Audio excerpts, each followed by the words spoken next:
네, 청광호입니다. 제가 지난번 영상에서 말씀드렸던 진폐 관련해서 부득이하게 이제 두 번째 영상을 찍게 되었는데요. 혹시 기억하시는지 모르겠어요. 그 영상에서 했던 얘기, 진폐의 절차를 말씀을 드렸잖아요. 그래서 우리가 흔히 얘기하는 진폐 근로자 보호 및 예방 등에 관한 법률, 이제 실무적으로 이건 진폐법이라 하는데요.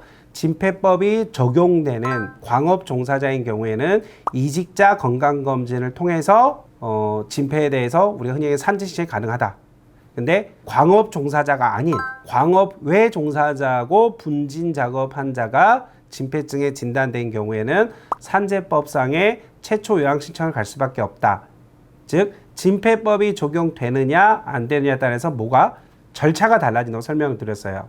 그렇게 이해하시면 되고요. 지난 시간에 제가 말씀 못 드린 게 하나 있는데 그 정밀 진단을 간다 했잖아요. 뭐 요즘은 근데 당일로도 하시는 것 같고 그다음에 2박 3일로도 하시긴 하는데 우리 어르신들이 상담 전화를 하세요. 내지는 막 소개로 전화가 와요. 그래서 나 진폐 갔다 온 지 한참 됐는데 시간이 오래 걸려도 연락이 없어. 사실 연락이 없기도 해요. 하는데 확인할 수 있는 방법이 하나 있어요.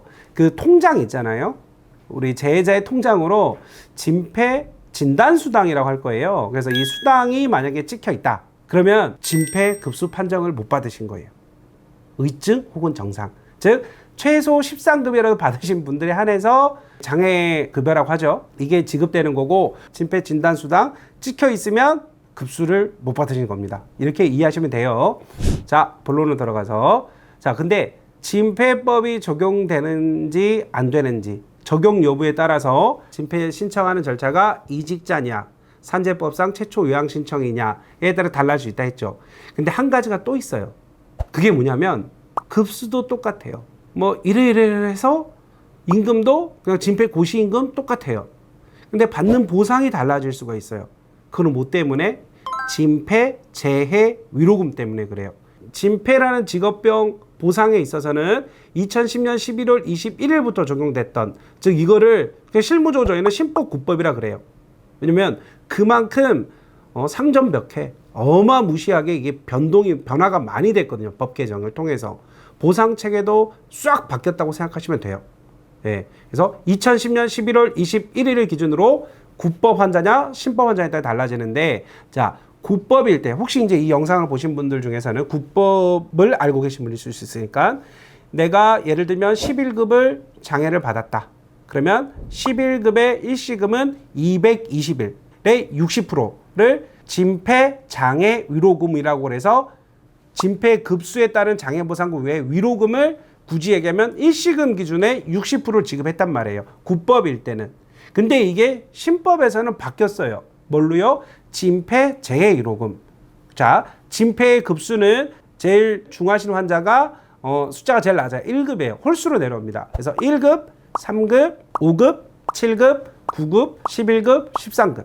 그래서 기존에는 진폐 장애 위로금이 이제는 급수에 따른 진폐 재해 위로금으로 바뀌었어요. 예를 들면 진폐 1급의 경우에는 평균 임금의 1040, 1040일의 진폐 재해 위로금을 지급해 줍니다. 그 대신 1급이면은 일시금 기준으로 1474, 1474일이거든요. 이거 60%를 주는 게 아니고 1041치를 지급해요. 급수에 따라서 평균 임금의 며칠분이 정해져 있는데, 이게 신법인 경우에 그렇게 되는 거거든요. 자, 그러면 이게 어느 직종을 했느냐에 따라서 주는 게 아니고, 즉 진폐 판정을 받은 모든 재해자가 진폐 재해 위로금, 신법에 따른 진폐 재해 위로금을 받을 수 있는 게 아니다라는 거예요. 자, 1급이면 1040, 제일 낮은 13급이면 아마도 215일 좀 될 거예요. 그러면 계산하기 편하게 10만 원이라 했을 때 뭐 2,100만 원 정도 위로금 일시금으로 받느냐, 내지는 1급이면 1억 4백인가요? 1억 4백을 받느냐, 이 위로금이라는 일시금 큰 보상을 받느냐 못 받느냐는 진폐법에 적용이 되냐 안 되느냐, 즉 진폐법 환자냐 아니냐에 따라 달라져요. 지난주에 어떤 분이 진폐 7급이 되셨어요. 처음으로. 근데 지금 뭐 공단이, 근로복지공단에서 일부러 재해위로금을 안 주려고 그런 건 아닐 거예요. 이분의 직업력을 보면은요, 광업소 경력이 있긴 해요. 근데 이것도 소득금액 증명원상의 사업자 등록번호를 확인을 해서 동일한 넘버가 있어서 이건 광업이다로 입증을 한 건 맞아요. 근데 이분은 광업소를 퇴직하고 건설업에 종사를 했어요. 자, 아까 제가 말씀드렸죠. 건설업인 경우에도 분진이 발생하면 진폐 가능해요. 그래서 이분은 어쨌든 최종 사업장이 건설업이었어요. 건설업으로 된 거예요. 그래서 진폐 7급이 나왔어요. 근데 7급에 따른 위로금은 기초연금 플러스 평균임금의 6일분인가요? 6일분을 지급받죠. 그건 당연해요. 근데 위로금을 못 받잖아요. 그래서 7급이면은 아마도 526이 친가요? 예, 그러면 평균임금 10만 원이면 5천만 원. 근데 10만 원 지금 훨씬 넘잖아요. 15만 원이면 얼마입니까? 7천, 8천이 되죠. 이 위로금을 청구를 하려고 했죠. 당연히 신청을 했겠죠. 왜? 이분은 광업소 일한 게 맞으니까. 근데 중요한 건 이분이 광업소에서 일한 건 맞는데 실질적인 광업에 종사하는 자, 즉 채굴에 실질적으로 종사했는지를 또 입증을 해야 되거든요. 그게 문제가 돼요. 그래서 공단에서는 지금 현재 저희 법인에 소명을 해달라, 입증을 해달라. 광업소 종사는 맞는데 정말 위로금 대상자가 되는 광업인지. 자, 예를 들면 광업소 종사를 했는데 사무직이에요. 그럼 이거는 위로금을 지급할 수는 없겠죠, 당연히. 요즘 좀 이런 위로금 사건이 많아요. 그래서 이런 부분들을 신경을 쓰셔야 돼요. 지금 고민입니다. 이분은 어떻게 우리가 입증을 하면 될까? 뭐 인후보증?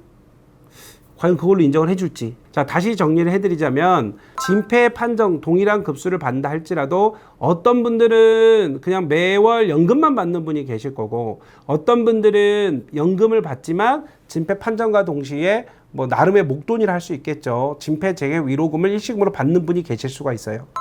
그 차이는 광업 종사자다 아니다의 차이가 있는 거고 사실 이제 광업 종사자를 할지라도 실질적인 광업 생산에 채굴에 종사를 했는지는 이제 두 번째로 또 입증을 하셔야 돼요. 그리고 또 한 가지 여기서 이제 정말 중요하고도 너무나 중요한 거. 자, 여러분들 지금은 많이 없어졌죠. 물론 몇몇 지역에선 지금도 이것을 연료로 난방 연료를 쓰긴 하죠. 뭐죠? 연탄. 자, 근데 여러분 보세요. 이렇게 생긴 연탄이라는 거를 우리가 채굴합니까? 아니죠. 쉽게 얘기하면 탄가루를 캐는 거예요.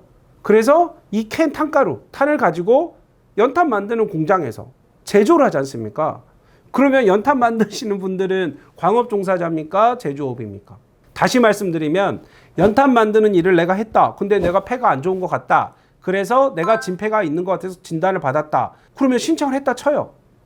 그럼 이때부터 신청할 때 뭐에 적용이 되죠? 광업에 들어가나요? 즉 이직자라고 가야 되나요? 아니면은 산재법상 최초 신청으로 가야 되나요? 진폐 인정을 받았을 때 방금 말씀드린 급수에 따른 위로금, 진폐 재해 위로금의 대상이 되나요? 정답은 될 수도 있고 안 될 수도 있다.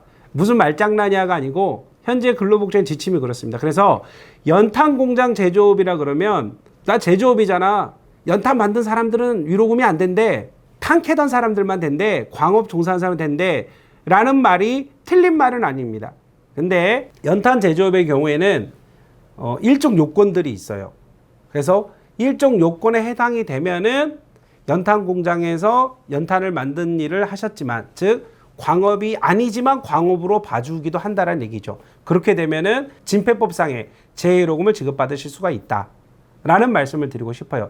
정리를 하겠습니다. 원칙적으로 진폐를 신청을 했습니다. 급수를 받았습니다. 근데 이 사람이 광업이냐 광업종사 아니냐에 따라서 진폐법 적용 대상자가 달라지는 거고, 실익이 있는 거는 뭐냐, 절차적인 것 외에 재해위로금이라는 게 있다. 근데 재해위로금이라는 거는 광업종사자 중에서도 실질적인 채굴, 생산, 직접적인 노출이 된 사람에게만 지급된다. 그래서 첫 번째 광업이어야 되고, 광업에서도 직종까지 살피셔야 됩니다. 이제 이게 있고, 근데 연탄 제조는 어떻지? 제조업인데 과연 위로금 대상이 되나? 되는 경우도 있고 안 되는 경우도 있다. 이거는 구체적인 사실관계에 따라 달라진다. 끝으로 저희가 지금 고민하는 사건, 저희가 수행했던 사건, 광업과 일반 건설업이 복합 노출이 됐어요. 누적 노출이 됐어요. 근데 최종 분진 사업장은 건설업으로 된 거예요. 근데 광업을 여차저차해서 입증을 했는데, 지금 이분이 실질적으로 광업에 종사한 거는 인정을 했는데 거기서 무슨 일을 했는지의 구체적인 입증 자료가 없어요. 그럼 이 경우에 과연 위로금을 저희는 받고 싶거든요. 근데 공단에서는 대리인이 입증하셔야 되는데요. 근데 입증 서류가 없어요. 이건 어떻게 하는지 결론을 저희가 나중에 꼭 말씀드릴게요. 내가 지금 보니까 누적 노출인 것 같다. 복수의 사업자인 것 같다. 나 연탄공장 일했는데 위로금 못 받았다. 이런 분들이 있으면 지금 바로 상담 전화를 주시면 뭐 무료 상담입니다. 저희들이 최선을 다해서 해결을 해보도록 하겠습니다. 네, 고맙습니다.